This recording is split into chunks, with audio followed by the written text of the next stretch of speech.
ऊपर वाले के यहाँ देर अंधेर नहीं है।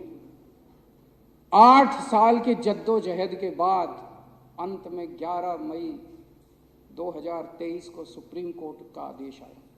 सुप्रीम कोर्ट के 5 सबसे बड़े जजों ने बैठ के 3 हफ्ते तक सुनवाई करी इस केस की, और 3 हफ्ते तक सुनवाई करने के बाद 4 महीने तक उन्होंने सोचा समझा आपस में, और 4 महीने के बाद ऑर्डर दिया उन्होंने सुनवाई के। और उस ऑर्डर में एक तरफा उन्होंने कहा कि हमारा देश जनतंत्र है, और जनतंत्र के अंदर जनता सरकार चुनती है, और सरकार चुनी हुई सरकार को सारा अधिकार है काम करने के लिए। अफसरशाही के ऊपर दिल्ली की चुनी हुई सरकार की ही पावर होगी, एलजी की भी पावर नहीं होगी और मोदी जी की भी पावर नहीं होगी। ये कोर्ट के आदेश में लिखा है कि केंद्र सरकार की भी पावर नहीं होगी और एलजी साहब की भी पावर नहीं होगी। साफ साफ आदेश, इसके बाद कुछ बचा नहीं था। लोगों को लगा अब तो खत्म हो गया,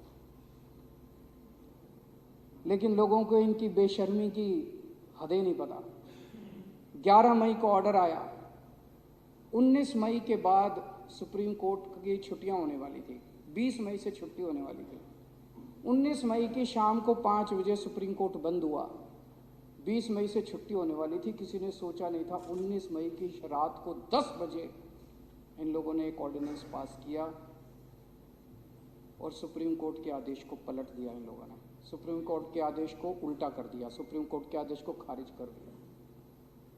पूरा देश स्तब्ध रह गया कि एक ऐसा प्रधानमंत्री आया है जो सुप्रीम कोर्ट को नहीं मानता, एक ऐसा प्रधानमंत्री आया है जो कहता है सुप्रीम कोर्ट जो ऑर्डर पास करेगा मैं उसको पलट दूंगा। अगर सुप्रीम कोर्ट ही नहीं बचेगा इस देश के अंदर, तो इस देश के जनता की रक्षा करने वाला कौन बचेगा? इस देश की जनता को न्याय कौन दिलाएगा? सारा देश स्तब्ध। मैं जहां भी जाऊं लोग कहें यार मोदी जी तो सुप्रीम कोर्ट को भी नहीं मानते, मोदी जी तो सुप्रीम कोर्ट को भी नहीं मानते, मोदी जी तो सुप्रीम कोर्ट का आदेश भी पलट। सारा देश स्तब्ध था। उसके बाद अब ये बिल लेके आए, ऑर्डिनेंस को रिप्लेस करने के लिए बिल लेके आए। मैं सुन रहा था, माननीय गृह मंत्री अमित शाह जी का भाषण सुना मैंने। 2 घंटे भाषण दिया उन्होंने। उस 2 घंटे में एक लाइन भी उन्होंने ये नहीं बताई कि इस बिल को लाने से इस देश की जनता का क्या फायदा होगा, दिल्ली की जनता का क्या फायदा। बार बार बस एक ही लाइन बोल रहे थे, हमारे पास पावर है, संविधान ने हमें पावर दी है ये कानून लाने की, हमारे पास पावर है, सुप्रीम कोर्ट ने हमें पावर। अरे पावर तो तुम्हारे पास सारी है, तो डुबोगे क्या इस देश को? लेके डूबोगे क्या इस देश को? मारोगे क्या लोगों को? तानाशाही करोगे क्या इस देश के ऊपर? कत्लेआम करोगे क्या लोगों का? पावर तो सारी है तुम्हारे पास। इसी लोगों ने पावर दी है, एक दिन छीन भी लेंगे तुम्हारी पावर। ये जो power power power power power का नशा तुम्हारे अंदर हो रहा है। बस एक ही लाइन बोल, पावर है हमारे पास, पावर है हमारे पास, पावर है हमारे। पावर किस लिए दी है तुमको? पावर इसलिए दी है कि जनता का भला करो, पावर इसलिए दी है कि जनता के लिए काम करो, पावर इसलिए दी है कि लोगों को रोजगार दिलाओ, पावर इसलिए दी है कि सड़क दो, बिजली दो, पानी दो, जनता के लिए काम करो। पावर इसलिए नहीं दी कि जनता के अधिकारों को कुचल दो तुम, पावर इसलिए नहीं दी कि संविधान को कुचल दो तुम। एक चीज सोचने वाली है, इन लोगों को ऑर्डिनेंस क्यों लाना पड़ा? इन लोगों को ऑर्डिनेंस इसलिए लाना पड़ा क्योंकि अब इन्होंने दिल्ली नहीं पूरे देश के अंदर कत्लेआम मचा रखा है। जहां नॉन बीजेपी की गवर्नमेंट है, सबको 2 तरीके इन्होंने अपनाए हैं, 2 हथियार हैं इनके पास जिससे ये सरकारें गिरा रहे हैं। या तो पैसे देते हैं और या फिर ईडी सीबीआई छोड़ के उसको धमकी देते हैं, गिरफ्तार कर लेते हैं, और फिर बेल तभी होती है जब वो अपनी पार्टी बदलता है, उसके बाद ही बेल होती है। इन्होंने दिल्ली में दोनों हथियार इस्तेमाल किए। अभी तक ये 9 राज्यों के अंदर प्रधानमंत्री जी अब एक ये नया घोड़ा लेके चले हैं। पहले भी एक घोड़ा लेके चले थे, अब जो रथ लेके चले हैं उस रथ में 3 घोड़े हैं, एक ईडी, एक सीबीआई और एक कैश।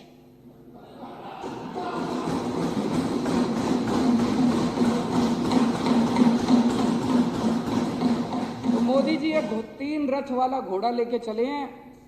इस रथ से इन्होंने अरुणाचल प्रदेश जीत लिया, अरुणाचल प्रदेश की सरकार गिरा दी, मध्य प्रदेश की सरकार गिरा दी, कर्नाटक की सरकार गिरा दी, पुडुचेरी की सरकार गिरा दी, मणिपुर की सरकार गिरा दी, गोवा की सरकार गिरा दी, महाराष्ट्र की सरकार गिरा दी, उत्तराखंड की सरकार गिरा दी, मेघालय की सरकार गिरा दी। फिर इनका रथ दिल्ली पहुंचा। दिल्ली में उन्होंने, आप में से कई लोगों ने आके बताया कि कई लोगों के पास गए थे, बोले 25-25 करोड़ रुपए ले लो, है ना। दिल्ली वालों ने हीरे चुन के भेजे हैं जो एक आदमी ने बिका। 25-25 करोड़ में भी नहीं बिके, कोई नहीं बिके। फिर उन्होंने ईडी सीबीआई भेजी, सतेंद्र जैन को गिरफ्तार कर लिया, मनीष सिसोदिया को गिरफ्तार कर लिया। अभी हम महाराष्ट्र के अंदर तो खेल देख ही रहे हैं, जो जो पार्टी छोड़ के उनकी पार्टी में जा रहे हैं सबकी बेल होती जा रही है, सबकी बेल होती जा रही है, ईडी की सबकी। आज अगर मनीष सिसोदिया और सतेंद्र जैन अगर इनकी पार्टी में शामिल हो जाए, कल बेल हो जाएगी। कोई उन्होंने कुछ गलत काम थोड़ी कर रखा है, ये तो नौटंकी चल रही है। तो उनकी वो भी अब डटे हुए हैं कि तुम्हारी ईडी सीबीआई जो मर्जी कर लो, पूरी जिंदगी जेल में रख लो, लेकिन तुम्हारी पार्टी में नहीं आएंगे।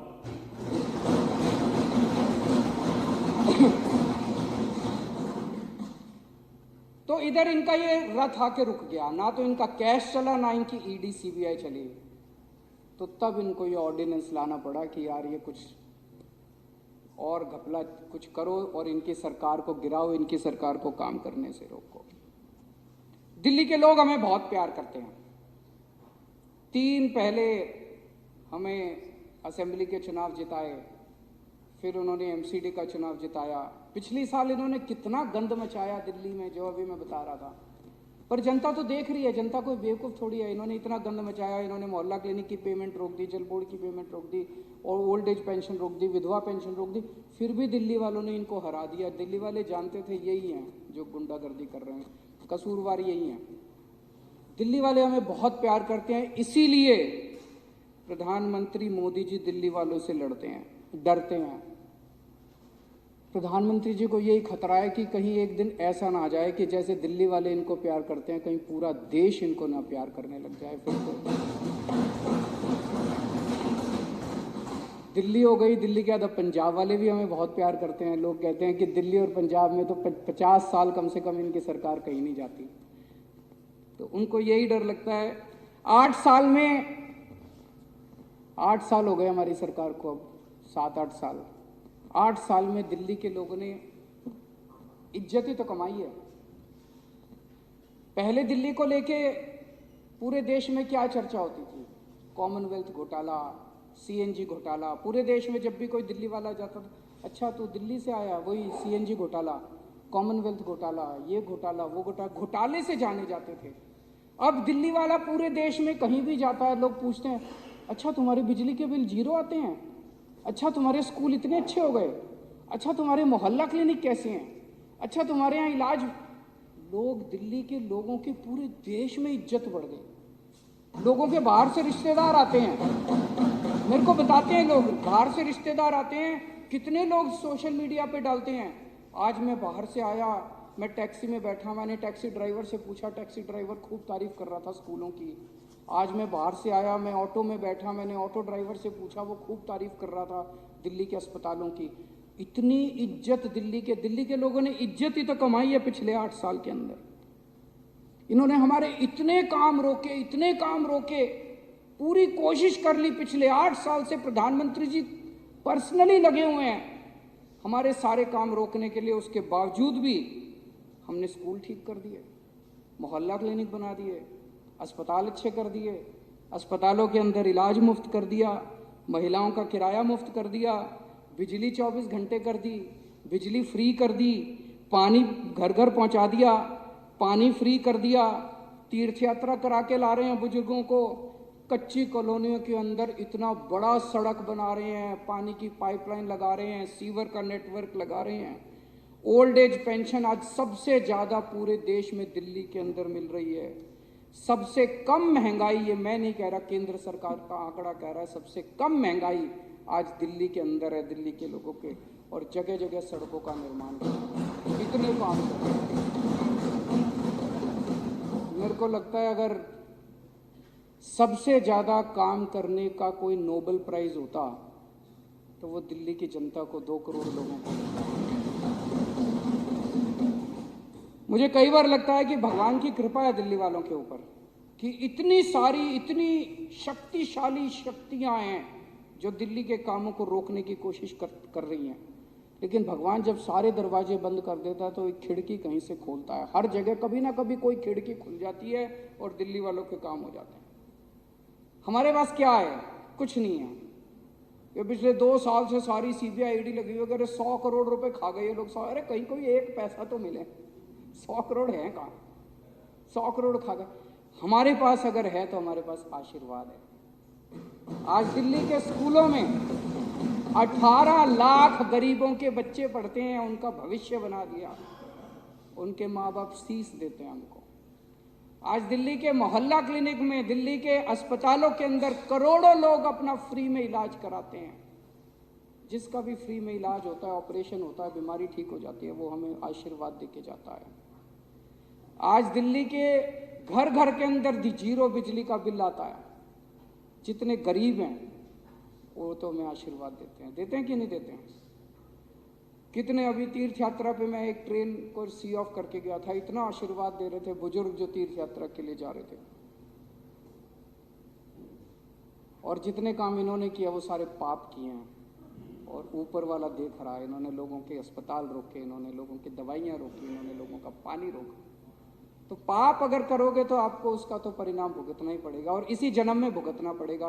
किसी ने सही कहा है, ये जिंदगी भर यहीं बैठेंगे और अभी तो 8 हैं, देखना अगली बार 2 भी नहीं बचेंगे।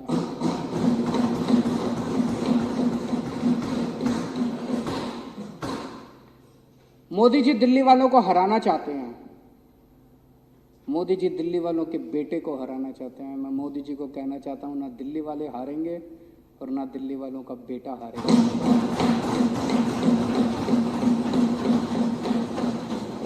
डट के मुकाबला करेंगे। और मैं आज दिल्ली के लोगों को कहना चाहता हूं, आपका एक भी काम मैं रुकने नहीं दूंगा। स्पीड थोड़ी कम हो जाएगी, मुझे पूरा उम्मीद है सुप्रीम कोर्ट के ऑर्डर आएगा, सुप्रीम कोर्ट से हम जीत के आएंगे, दिल्ली के लोगों के हक में वापस दिलाऊंगा और उसके बाद 100 की बजाय 200 की, 300 की स्पीड से काम होगा। लेकिन तब तक काम रुकेंगे नहीं आपके। विदेशों में जाके बड़ी बड़ी बातें करते हैं प्रधानमंत्री जी, जनतंत्र की बात करेंगे, लार्जेस्ट डेमोक्रेसी की बात, और यहाँ आके डेमोक्रेसी को कुचलने की और क्रश करने का। मैं ये सोच रहा था, डेमोक्रेसी के कई सिस्टम होते हैं। कोई कहता है वेस्टमिंस्टर मॉडल, कोई कहता है प्रेसिडेंशियल फॉर्म ऑफ डेमोक्रेसी, कोई कहता है पार्लियामेंट्री फॉर्म ऑफ, अलग अलग मॉडल हैं। ये जो बिल आए हैं इसमें 3 मेंबर कमेटी बनाई है जिसमें मुख्यमंत्री होगा और 2 अफसर उसके सर पे बैठे होंगे। ये कौन सा मॉडल है? भगवान ही जानता है ये कहां से लाए हैं। आरएसएस वालों का सबसे खुराफाती दिमाग होता है। ये संघी मॉडल है। भगवान ही जानता है ये ऐसा मॉडल वेस्टमिंस्टर मॉडल है कि लंदन का। ये संघी मॉडल है जो ये डेमोक्रेसी का एक अलग ही मॉडल ये निकाल के लेके आए हैं। चौथी पास मॉडल है ये।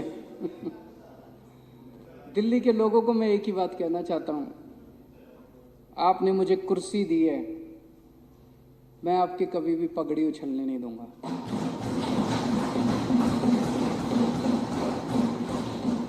आपका कभी भी सर नहीं झुकने दूंगा। दिल्ली के कभी कोई काम में रुकने नहीं दूंगा।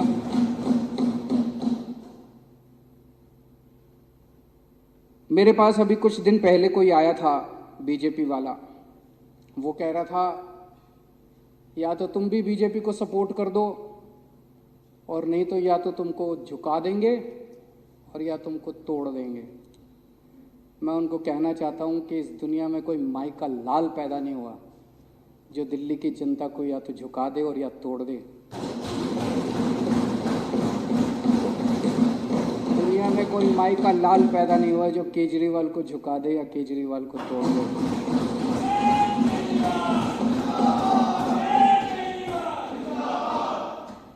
अभी मैं लाल किले से भाषण दिया, प्रधानमंत्री जी ने, वो कह रहे थे कि अब हम 1000 साल आगे का एक वो नींव रख रहे हैं, कुछ भैया 1000 साल ऐसा कुछ कहा था उन्होंने, 1000 साल की नींव रख रहे हैं।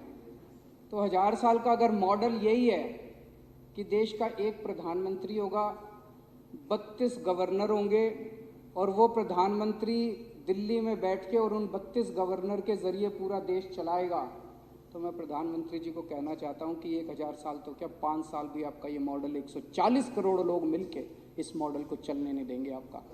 हमने आज़ादी केवल अंग्रेज़ों को भगाने के लिए नहीं पाई थी। इस देश के लोग सरकार चुनेंगे, आप उस अधिकार को छीन नहीं सकते, आप जनतंत्र को कुचल नहीं सकते। केंद्र में भी सरकार लोग बनाएंगे, राज्य में भी सरकार लोग बनाएंगे, पंचायत में भी सरकार लोग बनाएंगे और म्यूनिसिपैलिटी में भी सरकार लोग बनाएंगे। आप अगर सोचो कि आप प्रधानमंत्री बन के और गवर्नरों के जरिए और लेफ्टिनेंट गवर्नर के जरिए पूरा देश चलाओगे तो 140 करोड़ लोगों का सामना आपको करना पड़ेगा। 1000 साल तो क्या 5 साल भी आपका ये मॉडल नहीं चलने वाला। और मेरा दिल कहता है आने वाले लोकसभा चुनाव के अंदर 7 सीटें दिल्ली में बीजेपी हार रही है और ये वाला चुनाव दिल्ली को पूर्ण राज्य दिलाने के मुद्दे के ऊपर ये वाला चुनाव है।